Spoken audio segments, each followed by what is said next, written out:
این از اون دسته ویدیو هاست که قراره یک عده خیلی خاصی فقط متوجهش بشید و امیدوارم که واقعا به دردتون بخوره.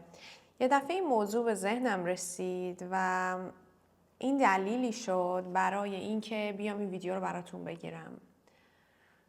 گاهی اوقات ماها توی زندگیمون به نقطه‌ای میرسیم که دیگه توان جنگیدن نداریم. همه درها بسته به نظر میاد و امیدی که داشتیم مثل یک نخ نازکی میمونه که داره از دستامون خارج میشه. قلبمون خسته است، مغزمون دیگه نمیکشه و شرایطیه که هممون تجربهش کردیم. هممون، هیچ کدومتون نمیتونید بیاین بگین که نه من تو زندگیم همچین اتفاقی نیفتاده. خود منی که اینجا نشستم بارها و بارها همچین لحظاتی داشتم و توی این لحظات تسلیم شدنه به نظر شبیه به شکست میاد. اگر که بگیم باشه اصلا هر چی قرار اتفاق بیفته من تسلیم، یک صدایی در درونمون میگه شکست خوردی، برای اینه که میگی تسلیم. ولی حقیقت یه چیز دیگه است.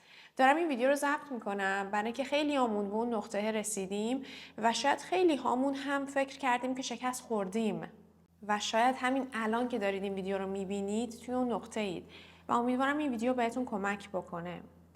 رها کردن پایان نیست. رها کردن در واقع یک آغازه. گوش بدید. زمانی که دیگه به اجبار به چیزی چنگ نمیزنیم، زمانی که خودمون رو از قید و بند اون انتظارهایی که ازمون دارن یا از خودمون داریم رها میکنیم، وابستگی و ترس‌ها رو رها میکنیم، تازه جایی هستش که میتونیم نفس بکشیم. برخلاف چیزی که خیلیاتون فکر میکنید، تسلیم شدن یعنی پذیرفتن این که کنترل همه چی توی دستای ما نیست. همتون هم شاید شنیدین، شاید الان فکر کنید که چقدر جملات کلیشه و تکراری داری میگی، ولی کنترل همه چیز در دستان ما نیست. یعنی چی؟ یعنی ما باید خودمون رو به جریان بزرگتری بسپاریم که شاید بهتر از ما بدونه که ما باید کجا بریم. گاهی اوقات رها کردن یعنی اعتراف. خوب گوش بدید. گاهی اوقات رها کردن یعنی اعتراف به این که یه رابطه، یه رویا یا حتی بخشی از خودمون دیگه به رشد ما کمکی نمیکنه. اینجا رو دوباره میگم برای اینکه میخوام تلنگری باشه برای روزهایی که غم دنیا ریخته رو سرتون و دارید گریه میکنید. اکثرا خانوم ها تجربهش کردن که چرا نشد، که الان چرا من باید رها بکنم. گاهی اوقات رها کردن یعنی اعتراف به این که یه رابطه، یه رویا یا حتی بخشی از خود ما دیگه به رشد ما کمکی نمیکنه.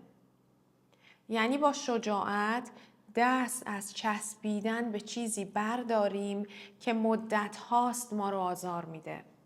اما از ترس تنهایی یا از ترس شکست نمیخوایم ازش دل بکنیم.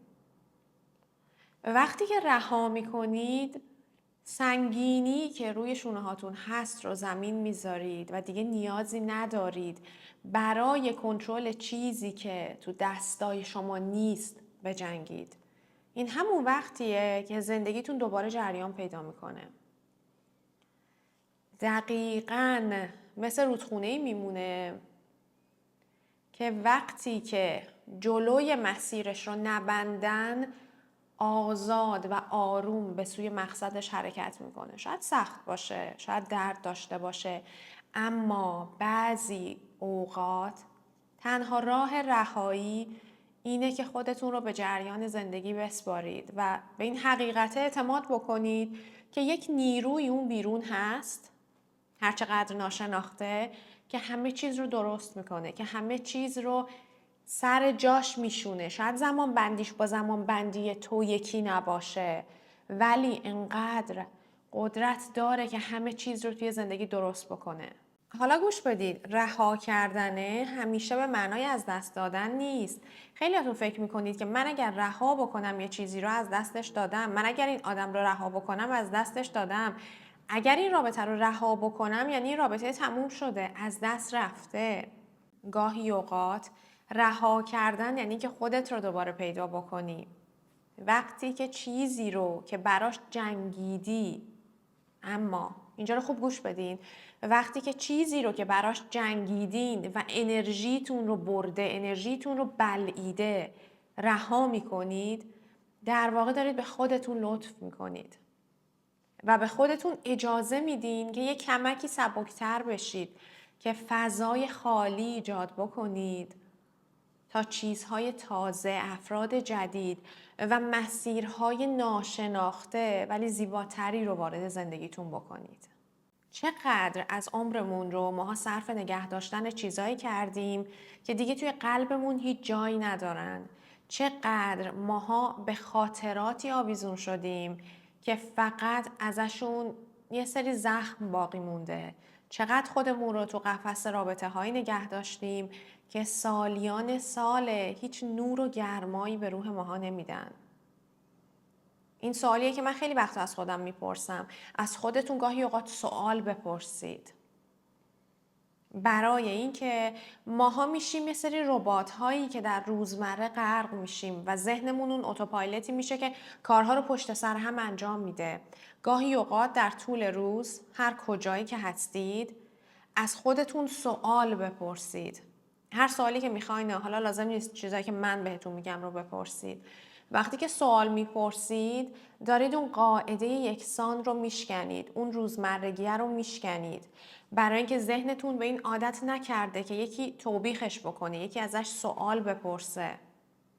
اون یکی منظورم مادر و پدر و مدیر و صاحب کار نیستا. ذهن ما عادت نداره که خودمون از خودمون سوال بپرسیم. ذهن شما آماده است که سوالای اطرافیان رو جواب بده، ولی به محض اینکه خودتون از خودتون سوال میپرسید، ذهنتون میمونه که این کیه که داره از من سوال میپرسه؟ این که هیچ وقت از من سوال نمیپرسید. این کدوم منه که داره از من سوال میپرسه؟ رها کردن همیشه تلخ نیست. گاهی اوقات درست توی لحظه‌ای که فکر میکنید سقوط کردین، تازه متوجه میشید که من بال داشتم. من باید سقوط میکردم که متوجه بشم من توانایی بال زدن دارم و میتونم از بالهام استفاده بکنم. من اینو بارها توی زندگیم تجربه کردم. گاهی اوقات باید سقوط میکردم که بالهام رو تکون بدم، برای که من اصلا نمیدونستم اونا وجود دارن. تسلیم شدن به معنای دست کشیدن از زندگیتون نیست.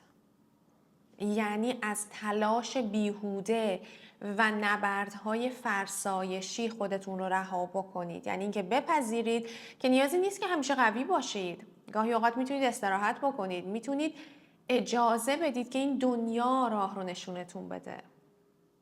اجازه بدید که اون نیروی برتر راه درست رو بهتون نشون بده و شاید تو همین پذیرشه، تو همین حال و هوای پذیرش یه دفعه معجزه رخ بده.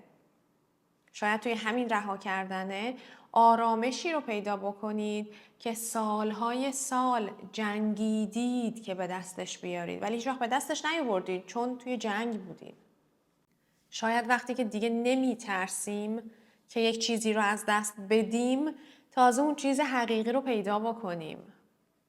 و شاید توی سکوتی که بعد از طوفان میاد تازه متوجه بشیم که همیشه اون چیزی که دنبالش بودیم رو در درون خودمون داشتیم و اصلا لازم نبوده بریم بیرون دنبالش بگردیم. پس ازتون میخوام که گاهی اوقات اجازه بدید که جریان زندگی شما رو با خودش ببره، بدون ترس، بدون مقاومت. من داشتم اون روزی به این فکر میکردم که مگه ماها چقدر زنده ایم؟ مگه ماها چقدر توان داریم که بخوایم در مقابل هر چیزی ایستادگی بکنیم؟ نمیگم بیخیال شو.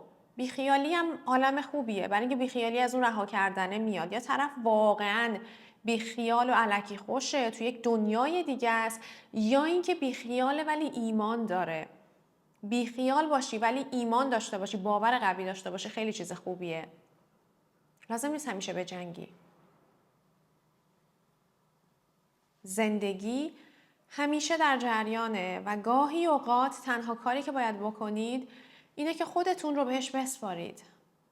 وقتی یه چیزی رو رها می‌کنید، توی اون لحظه شاید حس بکنید که یه تیکه از وجودتون گم شده، انگار که یک بخشی از خودتون رو یه جا گذاشتید، جا مونده. ولی این همون نقطه‌ایه که شما باید یاد بگیرید درش صبور باشید و خیلی سخته.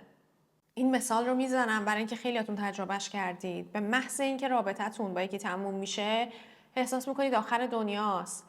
اونجا اگر من بیام به شما بگم که عزیزم صبر بکن، بذار یه ماه بگذره، و من میگید برو بابا اصلا چه حرفی تو میزنی، من اصلا نمیتونم یه ثانیه صبر بکنم بدون اینکه بدونم اون کجاست، داره چیکار میکنه، با کیه، چرا به من زنگ نمیزنه. حالا تو میگی 1 ماه صبر کن، ولی دقیقاً همون جاست که باید صبر کردن رو یاد بگیریم. اگر به زندگی فرصت بدید میبینید که اون خلأه، اون نبوده، هر چیزی که هست با چیزای بهتری پر میشه که هیچ وقت شما تصورش رو نمی کردین. و این همون جادوی رها کردنه. وقتی که دیگه نمی چسبید، وقتی که دیگه تقلا نمی کنید، زندگی به اون نحوی که باید خودش رو براتون آشکار میکنه. گاهی اوقات ماها باید باور کنیم که درک کاملی از نقشه زندگی نداریم. چند وقت پیش یکی این سوال رو از من پرسید. من هر وقت شکرگزاری میکنم همه چی بدتر میشه. دفعه پیش شکرگزاری کردم کارم رو از دست دادم. خیلی سوال جالبیه. شما گفتید که من شکرگزاری میکنم که پول بیشتری به دست بیارم، اوضاع زندگیم بهتر بشه، ولی به جاش من الان کارم رو از دست دادم، یعنی اون چیزی که داشتم رو از دست دادم. جوابش خیلی راحته. من بهشون گفتم ماها بر اساس تجربه هایی که توی این دنیا داریم و داشتیم صرفاً خوب و بد چیزها رو میایم برای خودمون بررسی میکنیم. اگر من شکرگزاری کردم و کارم رو از دست دادم، یعنی اینکه دیگه من ته خطم. ولی شما نمیدونید شاید اون از دست دادن کاره بهترین چیزی بود که براتون اتفاق افتاده. شاید اصلا این اون چیز خوبه زندگیتون نبوده. شاید انقدر چیزای بهتری توی صف هستن که اتفاق بیفتن که وقتی اتفاق افتادن تازه میایین میگین که چه تجربه بیخودی بود، این افتضاح ترین تجربه زندگی من بود و من فکر میکردم این خوبه. این همون چیزی هستش که اکثر شما بعد از چند سال که از یک رابطه‌ای میگذره، از یک داستانی میگذره، از بیرون نگاش میکنید و تجربه های بعدش رو میبینید، میگید ای بابا خوب شد من اونجا نموندم، توی اون رابطه نموندم، توی اون کاره نموندم، چون که دیگه اینها رو نمیدیدم. منی که الان این تجربه رو دارم اون موقع فکر میکردم که چقدر اون چیز خوبیه، ولی الان میبینم که چقدر افتضاح بوده. درک من و شما از خوب و بد برمیگرده به تجربه هایی که داشتیم و شما هیچ وقت نمیدونید چه چیزی در انتظارتونه و ممکنه اینقدر چیز بهتری در انتظارتون باشه که اون چیزی که فکر میکردید اون زمان خوبه چندین سال بعد به بدترین واقعی زندگیتون تبدیل بشه، چون شما چیزای خیلی بهتری رو بعدش تجربه کردین. برای همینه که میگم ما اصلا درکی از نقشه زندگیمون نداریم و فکر میکنیم اگر یه چیز رو رها بکنیم به ناکجا آبادی پر از تنهایی و پشیمونی میرسیم.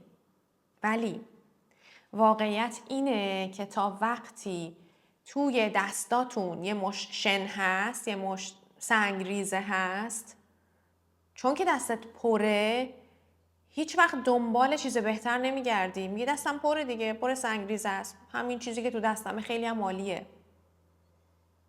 دیگه نمیری دنبال جواهر بگردی، چون که اون چیزی که تو دستمه هست دیگه، دستم هم پره دیگه، لازم نیست برم دنبال چیز بهتری بگردم. رها کردن یعنی ایمان آوردن به یک چیزی فراتر از ذهن ما. یعنی به جای اینکه با ترس به گذشتمون بچسبیم، با امید به آیندمون نگاه بکنیم. یعنی به جای جنگیدن برای چیزی که از دست رفته، دستتون رو باز بکنی تا یک چیز جدیدی واردش بشه، توش گذاشته بشه. شاید هنوز نمیدونین چه چیزی در انتظارتونه، ولی میخوام بهتون بگم هر وقتی که توی این نقطه قرار گرفتید، یک کسی یک حرف قشنگی به من زد. گفتش که خورشید قبل از طلوع کردن هیچ نوری از خودش نشون نمیده، ولی همیشه طلوع میکنه. شما اون لحظه طلوع هست که نور خورشید رو میبینید، قبلش که شبه، همه جا تاریکه. هر وقت که تو اون لحظه بودین که فکر کردین که چرا هیچ نوری نمیبینم، به خودتون این تلنگر رو بزنید: خورشید قبل از طلوع کردن هیچ نوری از خودش نشون نمیده. به محض طلوع، اگر که برای مثال توی هواپیما بودین، دیدین که چه عظمتی، چه نوری اون تاریکی شب رو از بین میبره. اون تاریکی که هیچ چیزی رو توش نمیتونید ببینید رو یه دفعه نابود میکنه. در لحظه این اتفاق میفته. قبلش که اعلامیه چاپ نمی‌کنن توی آسمون، برای مثال که من میخوام طلوع بکنم، نیم ساعت دیگه، 20 دقیقه دیگه، 10 دقیقه دیگه. هیچ چی نیست قبلش. گاهی اوقات باید خودتون رو مثل برگ‌های پاییزی به دست باد بسپارید. نه سر ناچاری، بلکه با آگاهی از این که این رهایی بخشی از سفر زندگی منه. و شاید امروز نفهمینش که چرا باید چیزی که دوست داشتید رو کنار بذارید، آدمه رو کنار بذارید، رابطه ها رو کنار بذارید، موقعیت رو کنار بذارید، اما یه روزی متوجه میشید که این همون چیزی بوده که به شما آزادی داده. پس گاهی اوقات اجازه بدید. کار سختی هم هست، برای همین میگم گاهی اوقات، که گذشته گذشته باشه. اون چیزی که رفته تو مسیر خودش باشه و به رفتنش ادامه بده. و ازتون میخوام چشاتون رو باز بکنید، نفس عمیق بکشید و آماده باشید برای رسیدن اون چیزهایی که تو راهن به سمتتون. شاید خیلی چیزهای بهتری قراره سر راهتون قرار بگیرن، چیزهایی که همیشه منتظرشون بودید. و یک واقعیتی رو بهتون بگم: زندگی رو نمیتونید توی مشتتون بگیرید و محکم نگه دارید. من رها نمی‌کنم، تا اگه اومدی تو زندگی من باید بمونی، اگه ماشین اومد باید بمونه، اگه شغل اومد باید بمونه. هیچ چیزی رو نمیشه به زور نگه داشت، نه شی نه آدم، هیچ چیزی رو. هر چقدر که بیشتر تلاش بکنید که همه چیز رو تحت کنترلتون قرار بدید، بیشتر و بیشتر از درک زیباییش دور میشید. گاهی اوقات ما اینقدر تلاش میکنیم که چیزها رو نگه داریم که اصلا یادمون میره که اگه رهاش بکنیم چقدر سبکتر میشیم. خیلیاتون هم تجربهش کردید. پس رها کردنه به معنای دست کشیدن از آرزوهامون یا تسلیم شدن در برابر سختی ها نیست. رها کردنه یعنی پذیرش این حقیقت که گاهی اوقات بعضی چیزها دیگه به ما تعلق ندارن. رها کردن شبیه اینه که کنار یه دونه رودخونه، یه دونه دریا ایستادین و به امواج اجازه میدید که بیان و برن، گهگاهی به پاتون بخورن و بعد برگردن. نمیتونید نگهشون دارید. شما نمیتونید جلوی جزر و مد دریا رو بگیرید و نمیتونید از تغییرات زندگی فرار بکنید، ولی میتونید یاد بگیرید به جای ترسیدن ازشون لذت ببرید. وقتی که به سمتتون میان ازشون لذت ببرید و وقتی که میان بپذیرید. یه موج میاد و یک موج دیگه میره و این تعبیری هست برای تمام چیزهایی که توی زندگی ما وجود داره. زندگی از هیچ کدوم ما بدش نمیاد. ما همه انتخاب شدیم که به این دنیا بیایم. و شاید هم امروز ندونید که چرا باید یه سری چیزها رو کنار بذارید، ولی وقتی که اون چند وقت بگذره تازه متوجه میشید که این رها کردنه تنها راهی بوده که شما رو به اون چیز بهتر میتونسته برسونه. برای اینکه اگر این اتفاق نمیافتاد شما همچنان توی اون مسیر قبلیه بودید، چون فکر میکردید اون مسیر بهترین مسیر زندگی شماست. همتونم تا اینجای کار تجربهش کردید. یه بار یکی از من یک سوالی پرسید و من گفتم آدم‌ها و شرایط رو اینجوری ببینید، مثل یک کتاب. هر کتابی یه صفحه اول داره و یک صفحه آخر. وقتی که به صفحه آخر اون کتاب رسیدین، این به این معنی نیست که اون کتاب بدی بوده. اتفاقا شما معمولاً کتاب‌های خوب رو تا صفحه آخرش میخونید. کتاب بد باشه که وسط کار رهاش میکنید. وقتی که به صفحه آخرش رسیدین، ازش لذت بردید که به اونجا رسیدید. کتاب رو ببندید و برید سراغ یه کتاب دیگه. گاهی اوقات آدم‌ها، روابط و چیزهایی که توی زندگی ما میان مثل همون کتابن. خیلی زیبان، خیلی قشنگن، ولی یک صفحه آخری دارن که ماها یا خوشبختانه یا بدبختانه به صفحه آخرشون رسیدیم. صفحه آخر به معنای بد بودن اون کتابه نیست. به معنای این بوده که من قرار این کتابم رو که تموم کردم برم سراغ یک کتاب دیگه. اگر به اونجای زندگی رسیدین، اگر به صفحه آخر یک رابطه، یک دوستی، یک واقعه، هر چیزی رسیدین، از خوندن اون کتاب ممنون باشید. شکرگزار باشید برای اینکه تونستید تا اونجا برسید. و بعد مطمئن باشید که این پایان قراره یک شروع دیگر رو به همراه داشته باشه. من وقتی که به صفحه آخر کتاب میرسم، هر چقدر هم که اون کتاب برای من جذاب بوده باشه، باش کنار میام. میدونم که قراره برم یک کتاب دیگر رو بخونم. و این حالا به معنای از این شاخه به اون شاخه پریدن نیست یا به معنای اینکه یک آدم هوس بازی هستید نیست. به معنای این هست که شما در مقابل جریان زندگی نمیتونید مقاومت بکنید. گاهی بعضی چیزا پایان دارن برخلاف نظر عده‌ای. وقتی که به اون پایان رسیدین، شکرگزار این باشید که تا اونجا تونستید حضور داشته باشید. تونستید از اون فرصت استفاده بکنید و مطمئن باشید که چیزای بهتری قراره بیاد. این همون رها کردن است که من خودم رو میسپارم به جریان زندگی. همون جریانی که منو تا اینجا آورده، مطمئناً چیزهای بهتری برای من تدارک دیده که من با این رها کردنه، با این خلایی که ایجاد میکنم، میتونم توی زندگیم به دستش بیارم. نمیدونم این ویدیو رو قراره چه کسایی ببینن. شما که این ویدیو رو دیدین به صورت کاملا رندوم دیدینش یا اینکه از بیننده های قبلی من بودید. امیدوارم بعد از دیدن این ویدیو چند دقیقه به فکر فرو برید. این خیلی مهمه که یه گفته، یه جمله، چند دقیقه از صحبت یک آدمی شما رو به فکر فرو ببره. امیدوارم که بعدش فکر کنید.